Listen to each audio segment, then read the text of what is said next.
The man you're looking at with his mouth wide open is about to have his rights read to him. Apparently, he thinks that repetition will stop this already moving train. You have the right to remain silent. Anything you say can and will be used against the court of law. No, I didn't do anything. I didn't do anything. I didn't do anything at all. I didn't do anything at all. You could not afford a lawyer. I didn't do anything. I had to read my rights. You had to read my rights. You can Why you decide read my whether rights? any time to exercise these rights. Why you read my rights? There's no point. I didn't do anything. This is Evan Smith. Evan is what police call a frequent flyer due to his long history of run-ins with the law, most of which revolved around his violent behavior. He also had an extensive list of drug-related convictions, which he had already spent many years in prison for. In this footage, he is being arrested for driving while under the influence. Evan is a prime example of how intoxicated drivers tend to lash out at the police while being arrested, as you can see from these clips as well. I can't see his handcuffs! Don't you have to grab a cup like that again, bro? Do that. However, the things Evan says while being detained suggest that being arrested for a DUI is the least of his concerns. Is she okay? I told you that. I don't mess out. What do you mean you don't know? How do you not know? What do you mean? Yo, listen to me. I need to know if my girl's okay. I need to know she's okay. Following his arrest, Evan was transported to the Falls Township Police Station, just 2 miles from where he was pulled over. At the station, police noticed that Evan's knuckles were bruised and that he had scratches on his face, neck, and chest. These injuries were consistent with defensive wounds, leaving police wondering what exactly happened to Evan. This arrest took place on July 2nd, 2021, just after 1 a.m. Hours earlier, on July 1st at 11:40 p.m., this call was received by dispatch. What's the address? I'm sorry? The call was dropped before the dispatcher could get any information, but they immediately called the number back, and Evan Smith picked up. This is 911. We just received a call from this number. Is everything okay? No, me and my girlfriend were drinking. We're doing drugs. Right now, she's unresponsive. I need help. What's the And address? New Falls End, room 29. Evan frantically urged the dispatcher to send some help, talking over them while they attempted to guide him through CPR. Come on, please. Can you get next to her? I'm right here next to her right now. Come on, please. Come here. Okay. Come. Can you see if she's breathing? She's not breathing. Come on. Come. Oh, my goodness. Can you get by her side? Yes, I'm by her side. Please, Okay. come. He eventually calmed down enough to pay attention to the instructions given, finally performing chest compressions on his girlfriend. Count out loud so I can hear you doing expressions. 1, 2, 1, 3, 2, 1, 3, 2, 4. 4. In between counting, Evan continued to plead for assistance. His emotions were volatile, so it was crucial for dispatch to keep him focused on the task at hand. 1, 2, come on now, y'all. Keep going. Come on, 1, y'all. 2, 3, Come 4. on, y'all. Come Keep on. going, sir. This isn't the first time that the New Falls Motel had been the center of a drug-related incident. In January of 2015, police confiscated a total of 26 bags from a dealer that was operating out of a room in the motel. He was later convicted of 2 felony charges related to this illegal business. On another occasion, 3 more people were charged and convicted for illegally selling similar items, which resulted in someone accidentally overdosing in one of the rooms. Basically, police knew what to expect when responding to this scene. Or so they thought. When they arrived, they made their way up the stairs to the 2nd floor of the motel. Upon entering room 29, they were met by Evan, who began running around the room, picking up random items, jumping on the bed, and screaming at the officers to save his girlfriend's life. Keep going. Sir. Please, I'm here. We're here. All right. The room was in a state of disaster, with food and personal items scattered everywhere and blood soaking the mattress. The unresponsive female was Evan's partner of over 18 years, 39-year-old Jaimie Bagley. Jaimie is a mother of 5 sons. She is known to be funny and outgoing, but also hardworking, taking any opportunity to help others. But the person that everyone knows and loves now had no vital signs, dying on the floor of room 29 at the messy New Falls Motel. She had scratches on her face and bruises on her body. Not only that, but there was blood coming out of her mouth, eyes, and nose. This set off red flags for the officers because it wasn't consistent with the many other drug-related emergencies that they had responded to in the past. Evan continued to be intrusive while the police took over performing CPR. He persistently asked if she was okay and gave no space for the officers to do their job. Sure. Sure. Sure. You relax. You okay? Hear me. Back up. Back up. You okay? The officers asked Evan several times to leave the room, but he essentially ignored the request. They decided that the best course of action was to call in more officers to help control the scene. And Evan. One of the officers was able to escort him down to the ground floor. Everything was under control until the two got into a tug of war over a purse that Evan had taken from the room. The officer came out victorious, and Evan immediately ran away, hopped into a black Nissan, and fled the scene, nearly hitting the officer as well as the ambulance that was just arriving. Police chased him as he flew down Lincoln Highway at dangerous speeds with no headlights on. However, considering this reckless driving, along with the rainy weather conditions, all officers were ordered to stop pursuing Evan in the interest of public safety. Back at the scene, the paramedics managed to revive Jaimie, and she was quickly loaded into the ambulance. She was taken to the Jefferson Bucks Hospital ICU, where she was put on critical life support. The police processed the motel room, collecting several pieces of identification, bedding that was stained with blood, and 3 cell phones, one of which was shattered. At the hospital, Jaimie remained unresponsive, and the medical team performed a more thorough examination on her. During this exam, they found somebody's skin and blood underneath her fingernails. Also, in the tissue surrounding her eyes, they noticed petechiae, which are tiny spots of blood under the skin that can be caused by asphyxiation. In other words, it seemed that Jaimie was actually suffocated. While medical staff fought to keep her alive, detectives from the police department and the Bucks County District's attorney's office worked to track down Evan. They started by sending police cruisers to the Penwood Crossing Mobile Home Park, where Jaimie and the kids lived on Hunter Drive. Evan used to live with Jaimie in this trailer, but she kicked him out 6 months earlier and had him stay at the New Falls Motel after he had physically assaulted her. However, she continued to meet with him at the motel, despite everyone around her telling her to stay away from him. Officers arrived at Hunter Drive, and running in the driveway beside Jaimie's trailer was the same black Nissan that Evan had left the motel in. After a few minutes, Evan jumped back into this vehicle and sped off, the officers trailing behind him. They pulled him over on Tyburn Road, near Route 13. He exited the vehicle with his hands up and walked backwards until he was apprehended, bringing us right back to the body cam footage at the beginning of this video. It was immediately clear that Evan was intoxicated. Conveniently, this gave the police probable cause to arrest him for driving under the influence. But it seemed that Evan was well aware of the actual reason he was pulled over.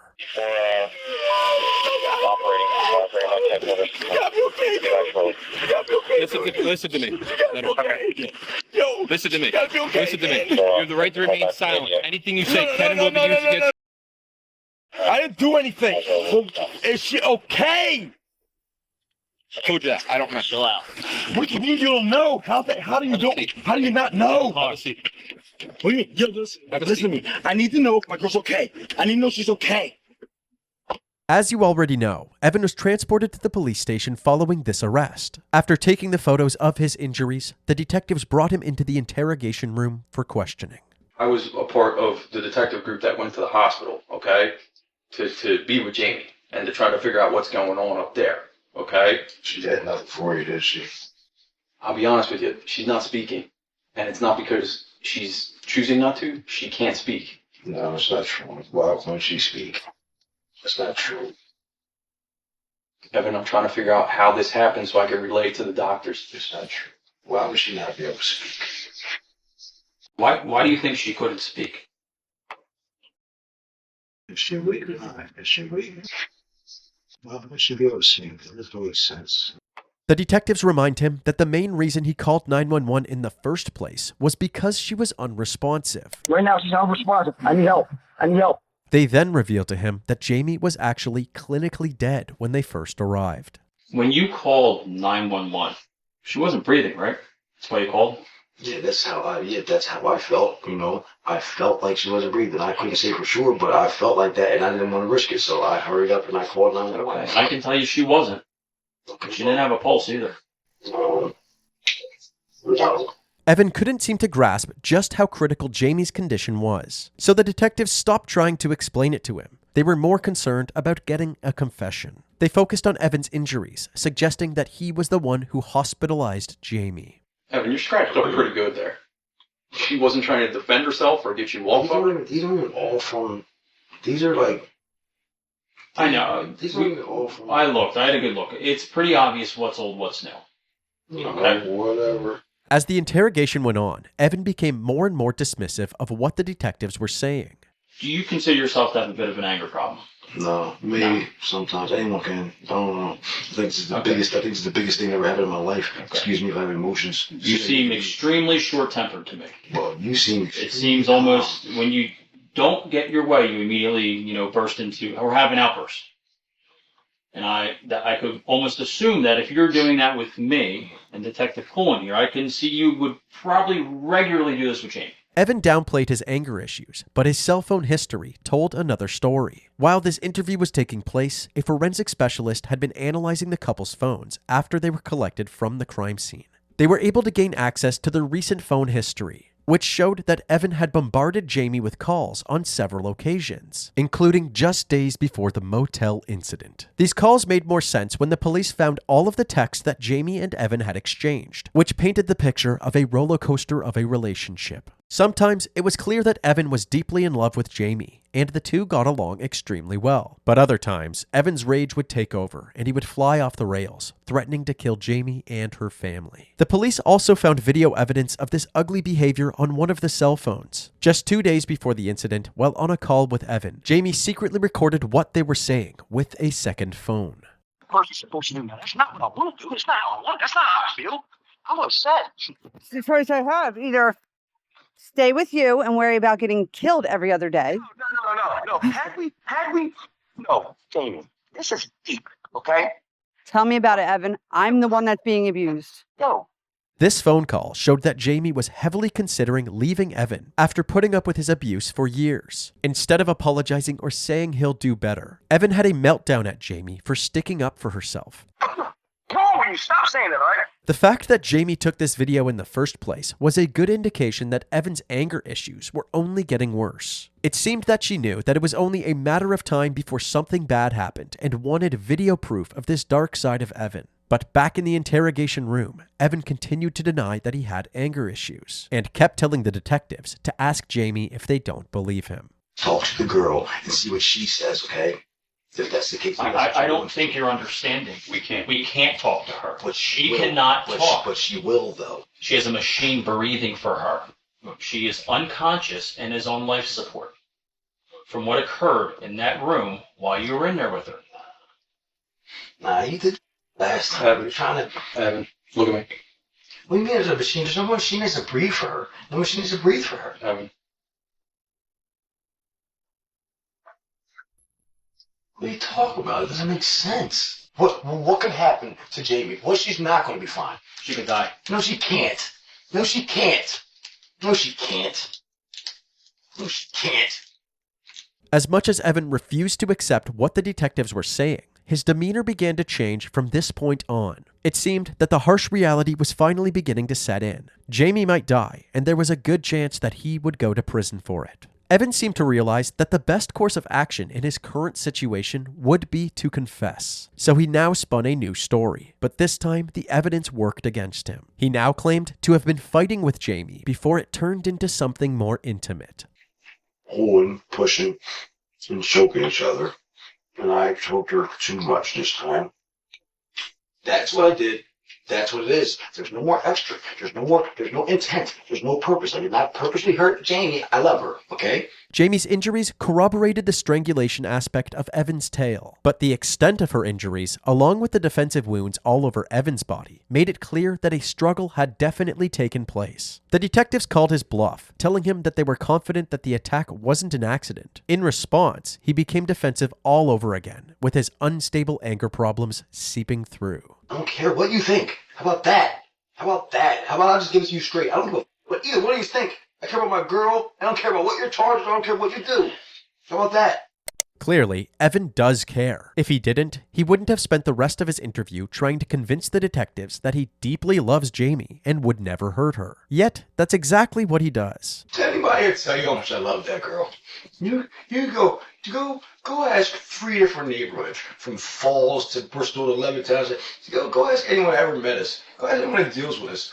I love her. There's nothing here. There's nothing here. Evan didn't provide any more useful details for the remainder of the interview. However, due to the injuries and his own admission of strangling Jaimie, he was charged with aggravated assault. The detectives wrapped things up and escorted him to his cell. Evan's bond was set at $500,000, money that he didn't have. So he sat behind bars at the Bucks County Correctional Facility for 2 years while authorities continued to build their case against him. During this time, they interviewed Jaimie and Evan's inner circle and learned more about the relationship between him and his kids. Evan was absent for most of their childhood due to his long list of convictions throughout the years. When he was around, his emotional instability usually caused problems within the family. For starters, every time he came back into Jaimie's life, she would become more distant from her friends and family. Also, his constant intoxication amplified his anger problems, which in turn fueled his violent behavior. It seemed that everybody familiar with Jaimie and Evan's relationship knew that if she didn't break up with him, something tragic could very well happen.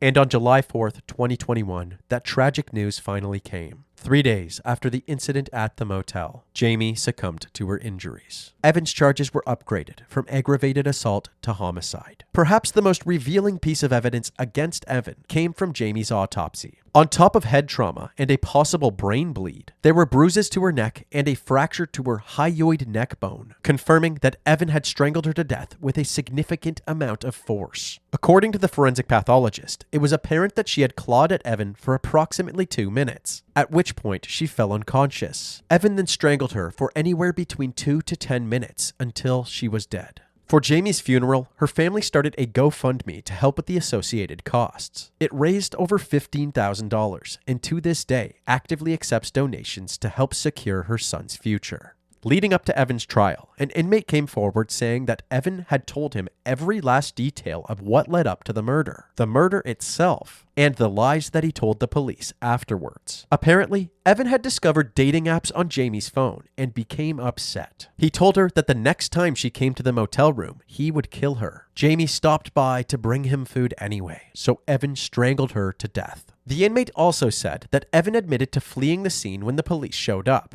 and had later lied to them when he said he strangled her by accident. There's no intent. There's no purpose. I did not purposely hurt Jaimie. I love her, okay? With an abundance of evidence and witnesses willing to testify, authorities now had a strong case against Evan. His trial began on September 5th, 2022. Over 3 days, several witnesses, including law enforcement officers, the forensic pathologist, a resident of the motel, and relatives of the victim, including one of her 5 sons, testified. Even Jaimie's 15-year-old son, Evan, detailed 2 other domestic assaults, one in January of 2021 that left his mother bruised and battered, and a second on April 28, 2021, where his father set their trailer on fire. The prosecution ended off the trial with a powerful closing statement, saying, "This was personal. Jaimie was leaving him after 18 years of torture and violence. The defendant killed Miss Bagley with evil in his heart and mind. If he couldn't have her, then no one else would." Ultimately, Evan Smith was found guilty of 3rd-degree murder, aggravated assault, strangulation, recklessly endangering another person, simple assault, fleeing and eluding, and driving without headlights to avoid detection. Before handing down his sentence, the court heard impact statements from Jaimie's family and friends. They all referred to her as a loving mother of 5 who was always there for them when they needed her. Her sister sobbed as she stated, "She was my best friend and biggest supporter." During her brother's statement, he said, "She was like the glue that held our family together. She is not a person that you can replace." Jaimie's loved ones also expressed their anger and frustration that Evan showed no emotion during the trial. They called for the judge to sentence him to the maximum sentence, describing him as a manipulative monster who was a threat to society and a danger to his kids. He was later sentenced to 23.5 to 47 years in prison. He was ordered to have no contact with anyone in the family and was sent to the State Correctional Institute in Benner Township. 2 years after Jaimie's death, on the morning of July 5th, 2023, Evan was found unresponsive in his cell. He was transported to the Mount Nittany Medical Center, where he was pronounced dead at 2:23 a.m. Since Jaimie's death, her family has held on to her memory while navigating the highs and lows of life. Her sons, Austin and Javian, graduated high school, and her son Tommy has started a family of his own, visiting his mother's grave with them often. Her son Evan, who was unfortunately diagnosed with leukemia, continues to fight his illness. Thankfully, he has plenty of support from his family, who visit him daily and set up a GoFundMe to help with any medical bills not covered by insurance.